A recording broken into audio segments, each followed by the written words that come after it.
Um, Hello, it is your girl Kimberly, and it is Women Crush Wednesday. And I'm excited to tell you about this woman who has been crushing it, who has crushed it throughout her lifetime, and none other than Mary Kay, the woman herself.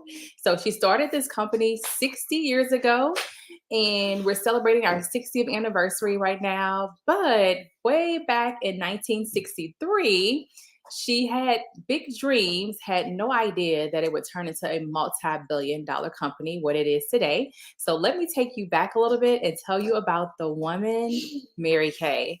So how did it all get started? Mary Kay went to a party, and it was like a Stanley home party or some kind of party it was. And the women kept going back and forth into the kitchen, and she realized that their skin looked great and they were coming back out with these little jars.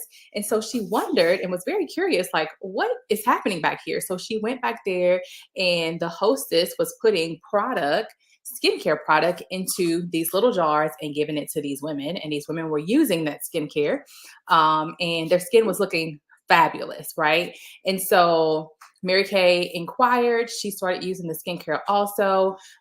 She had worked for a company where she kind of hit a glass ceiling and she couldn't get promoted anymore. People were coming back. Now, mind you, this was 1963. Men were being hired and they were basically outranking her, passing her up on the promotion scale, and she would be training them. And so she kind of got fed up and was like, enough is enough. I need to do something different. So she decided that she was going to write a book for the perfect company for women because she had seen the good, the bad, the ugly. She had been in all of that also. And so she was like, I'm going to write a book. That way women know what will be the best company for them. And as she was making preparations and making her list for the book, she realized that she had a plan. She had a marketing plan.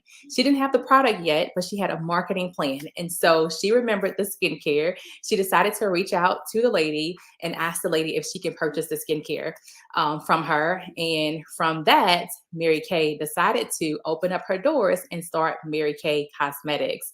So Mary Kay started with the marketing plan first, and then she figured out what the products would be. And she built this company on the philosophy of God first, family second, and career third. And a lot of people told her that it wouldn't make it because back then, 1963, there are lots of cosmetic companies that didn't make it past 2 years, 3 years, 5 years, and so forth. And so one other thing that she decided to do different was she was going to give her sales force a 50% profit on everything that they sold. Her lawyers, her accountants were like, you are crazy, Mary Kay. There is no way you can sustain a company by giving your sales force 50% profit. Like, you are out of your mind. There's no way it can happen. And she didn't listen to them, thankfully, because if she did, we would not be the company that we are today. So she didn't listen to them. She stepped out on faith and she just knew, she just had a hunch that this was the exact thing that she was supposed to do. So another mission of ours is to enrich the lives of others. So God first, family second, career third, enrich the lives of others. And then we also pride ourselves on the golden rule, which is to treat others the way you want to be treated. And so Mary Kay stepped out on faith. And right before she opened the doors to her company, her husband died also. And so she contemplated if she should still open the doors to her company on September 13th, 1963, or if she should grieve and just hold off on opening the doors of her company. She decided to keep going. And so she opened the doors on September 13th, 1963, 60 years. And since then, it has grown into a multi-billion dollar company. We're in 35 plus countries around the world also. And we have thousands of Mary Kay consultants that are working their business and having extra income on the side or just loving the products too. I mean, like, there's so many reasons why people started Mary Kay business, but Mary Kay the woman, her main goal was to enrich the lives of others, but to also have a company where she felt that women would be supported, they would be encouraged, they would be uplifted, and they can make an executive income from home. That was the main goal, and be able to live out God first, family second, and career third. She was named one of the century of the year of the um, top woman of the century, also, which is a big deal because not a lot of people even win that award, also.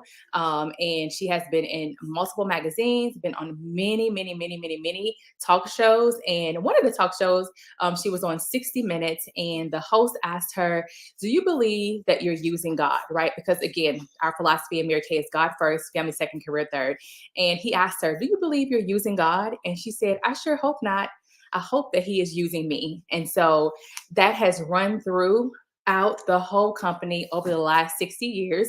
And now the best part is that her grandson has been named the CEO of the company in January. He took over in January as the CEO. And so it is still a family owned company, which means that the values are still the same. We still go by the same philosophy and the golden rule also.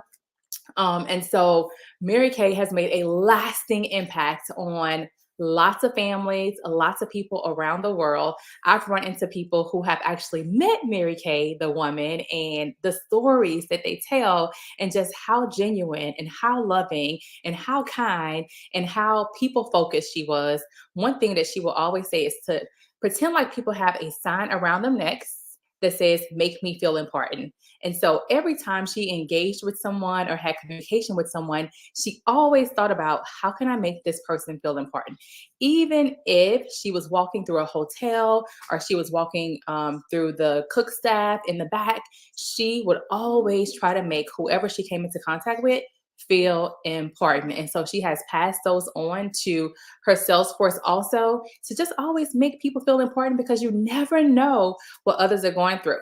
People are fighting a battle that you know nothing about. And I saw this from my girlfriend, Carrie Price. She wrote in one of her posts that people are fighting a battle and you have no idea what they're fighting. And so it is our job to just make people feel important, even if it's just things are not going right and they're not going our way, or we're having a bad day.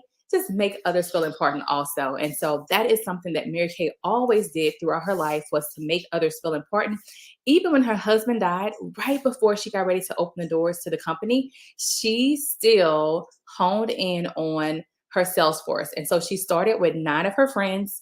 One of them was her daughter also. She started with 9 people when she opened up the doors to the company. And of course, her son, Richard Rogers, who is Ryan Rogers' dad, he was her CFO at 19 years old because she didn't have anyone else. It was going to be her husband, but he passed away. So her son, 19 years old, stepped up to be the CFO of the company. And obviously, he's done a great job because we're still going very strong right now, 60 years later, also.